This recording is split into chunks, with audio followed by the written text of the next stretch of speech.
नमस्कार. संतांच्या प्रत्येक शब्दामागे एक गूढ अर्थ दडलेला असतो. तो अर्थ जर समजला तर जीवन आनंदी व्हायला वेळ लागत नाही. आजचा हा विशेष व्हिडिओ तुमच्यासाठी याच प्रेरणेचा स्रोत ठरेल. हा व्हिडिओ पूर्ण पहा, जेणेकरून या विचारांची खोली तुम्हाला उमजेल. जर तुम्हाला हा प्रयत्न आवडला तर अभिप्राय द्यायला विसरू नका आणि पुढच्या भागात तुम्हाला कोणत्या संतांची वाणी ऐकायला आवडेल हे कमेंटमध्ये नक्की सांगा. आजच्या धावपळीच्या युगात आपण खूप काही मिळवलंय, पण माणूस म्हणून आपण काही गमावतोय का? आपण आपल्या सुखासाठी निसर्ग ओरबाडतोय, मुक्या प्राण्यांचा बळी देतोय, पण या सगळ्या कर्माचा हिशोब काय? 400 वर्षांपूर्वी संत शेख महम्मद महाराजांनी एका अभंगातून अशा काही वेदना मांडल्या आहेत, ज्या ऐकल्यावर तुमचा जीवनाकडे पाहण्याचा दृष्टिकोन कायमचा बदलेल. हा केवळ एक अभंग नाही, तर मानवी क्रूरतेला दिलेला आरसा आहे. या अभंगातून संत शेख महम्मद आपल्याला कृतज्ञता आणि सर्व सजीव मात्रांबद्दलची दया शिकवतात. आपण आपल्या स्वार्थासाठी निसर्ग, तरुवर आणि मुक्या प्राण्यांना, पशुपक्षी जे दुःख देतो, याची जाणीव हा अभंग करून देतो. जीवनात बदल घडवण्यासाठी प्रथम आपल्याला संवेदनशील होणे गरजेचे आहे. नर देह मिळाला म्हणजे आपण सर्वश्रेष्ठ नाही, तर आपण इतरांचे दुःख समजून घेणारे असायला हवे. जीवनात येणारी संकटे हे प्रारब्ध आहे, पण त्यातून तरुण जाण्यासाठी सद्गुरू आणि हरी भक्ती यांची कशी सोबत लागते हे यातून स्पष्ट होते. चला तर मग जाणून घेऊया या अभंगाचा भावार्थ आणि आपल्या आयुष्यातील त्याचे महत्त्व. नरदेहाची थोरवी आणि कृतज्ञता, नरदेही पावलास. सद्गुरू ताता. भावार्थ. महाराज म्हणतात की अनंत योनीतून फिरल्यानंतर तुला हा मौल्यवान नरदेह मानवी जन्म प्राप्त झाला आहे. हा देह केवळ उपभोग घेण्यासाठी नाही, तर आत्मज्ञान मिळवण्यासाठी आहे. सद्गुरू ताता हा शब्द वापरून ते सुचवतात की या देहाचे सार्थक करण्यासाठी गुरूंची कृपा आवश्यक आहे. उदाहरण: एखाद्याला मौल्यवान हिरा मिळावा, पण त्याला त्याची किंमत नसावी, तशी आपली अवस्था आहे. मानवी बुद्धी ही तो हिरा आहे, जिच्याद्वारे आपण स्वतःला सुधारू शकतो. 4. खाणीमधील अथांग दुःख, चहू खणीची दुःखे सांगता अपार. येतुसे गहिवर आठविता. भावार्थ. हिंदू दर्शनानुसार 88 लक्ष योनी या 4 खाणींत अंडज, जारज, स्वेदज, उद्भिज्ज विभागल्या आहेत. महाराज म्हणतात की या इतर योनींमध्ये जीवांना जे दुःख सोसावे लागते ते शब्दांत सांगण्यापलीकडे आहे. ते दुःख आठवले की मनाला गहिवर येतो, हृदय भरून येते. प्राण्यांना वाचा नसते, त्यामुळे ते त्यांचे दुःख सांगू शकत नाहीत. भूक, तहान, भीती आणि मरण यांतून जाणारा प्रत्येक जीव किती अगतिक असतो याची ही हळवी जाणीव आहे. मूक वेदना आणि मानवी क्रूरता, जड देह तरुवर भलताची घाली घाये.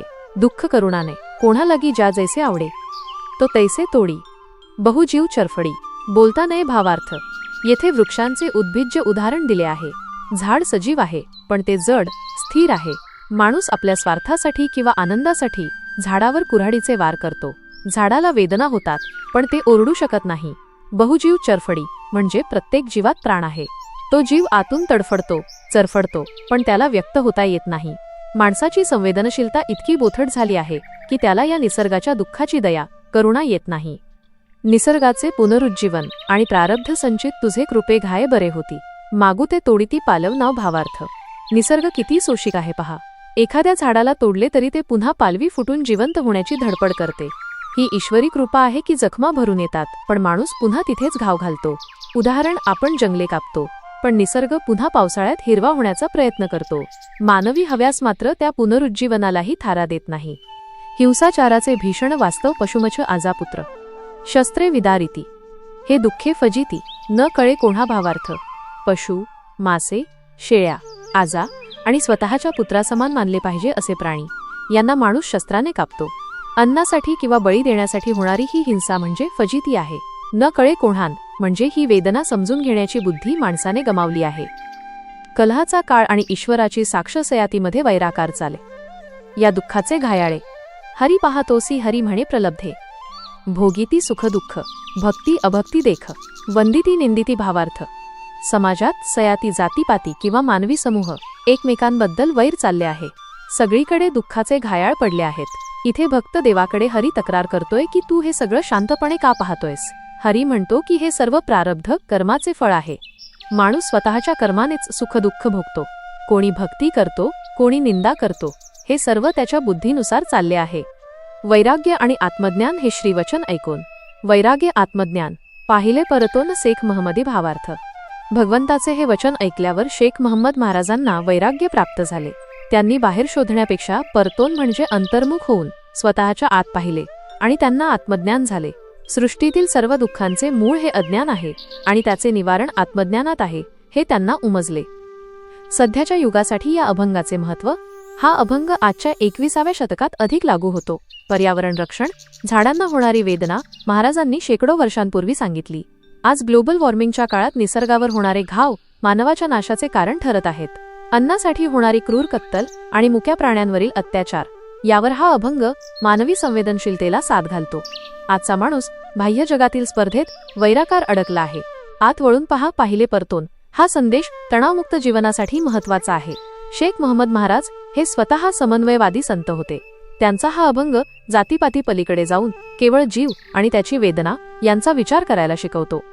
सध्याच्या काळातील नवीन पिढीसाठी अभंगाचा संदेश. मित्रांनो, संत शेख महम्मद या अभंगाच्या शेवटी म्हणतात, पाहिले परतोन शेख महम्मदी, म्हणजे त्यांनी बाहेर बघण्यापेक्षा स्वतःच्या आत डोकावून पाहिलं. आज आपण इंस्टाग्रामवर इतरांचं आयुष्य बघतो आणि दुःखी होतो. हा अभंग सांगतोय की बाहेरच्या जगात फक्त घाव आहेत. झाडाला कुऱ्हाड लागते, प्राण्याला शस्त्र लागतं, माणसाला शब्दांचे बाण लागतात. जर या सगळ्या दुःखातून सुटायचं असेल तर आपल्याला आपल्या इनर सेल्फकडे वळावं लागेल. जेव्हा बॉस ओरडतो किंवा ब्रेकअप होतं तेव्हा समजा की हे कुऱ्हाडीचे घाव आहेत. पण जर तुम्ही आतून स्थिर असाल तर तुम्ही पुन्हा पालवी फुटलेल्या झाडासारखे बहरून याल.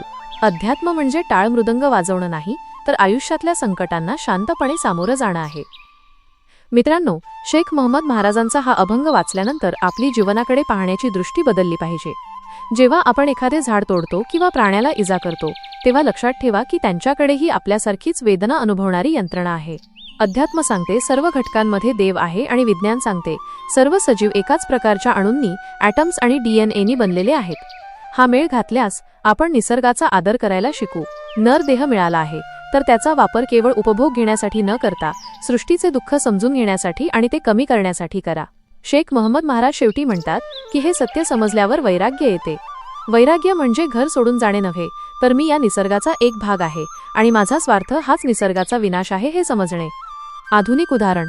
समजा तुम्ही एका मोठ्या कंपनीत काम करता किंवा गृहिणी आहात.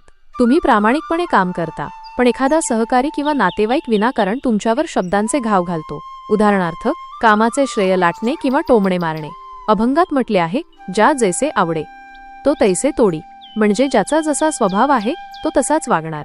ऑफिसमध्ये जर कोणी तुमच्याबद्दल वाईट बोलत असेल तर समजा की ते त्यांच्या स्वभावाचे शस्त्र चालवत आहेत. शेख महम्मद म्हणतात, हे सगळं प्रारब्ध आहे. समोरच्याच्या वागण्याने स्वतःचे मानसिक स्वास्थ्य बिघडवून घेऊ नका. जसं झाड कापल्यानंतरही पुन्हा पालवी आशा फुटते, तसंच तुम्ही तुमच्या संयमाने आणि कर्माने पुन्हा उभे राहा. आजची कृती call to action. Shaikh Muhammad Maharaj या अभंगातून सांगतात की हे जग द्वैताने, वैराने भरलेले आहे. इथे प्रत्येक जीव दुसऱ्याला त्रास देत आहे. पण यातून सुटण्याचा मार्ग म्हणजे परतून पाहणे, आत्मचिंतन. बाहेरच्या जगाला बदलण्यापेक्षा स्वतःच्या अंतरात्म्याकडे वळाणे हाच खरा आनंद आहे. आजचा दिवस आपण मौन आणि संयमाचा पाळूया. आज ऑफिसमध्ये किंवा घरात कोणी तुमच्यावर रागावले तरी त्याला प्रत्युत्तर न देता फक्त मनातल्या मनात म्हणा, हे त्याचे प्रारब्ध आहे आणि माझा संयम माझी भक्ती आहे.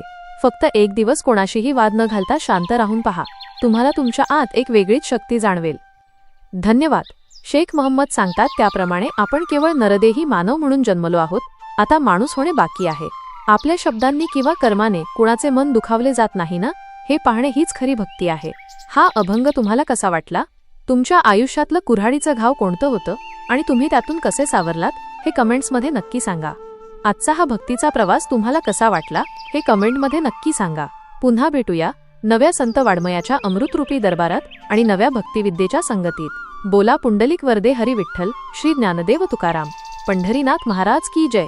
जाण्यापूर्वी चॅनलला सबस्क्राईब करायला विसरू नका, जेणेकरून विठू नामाची ही वारी अशीच अखंड सुरू राहील. रामकृष्ण हरी. नामस्मरण करा, आनंदात रहा.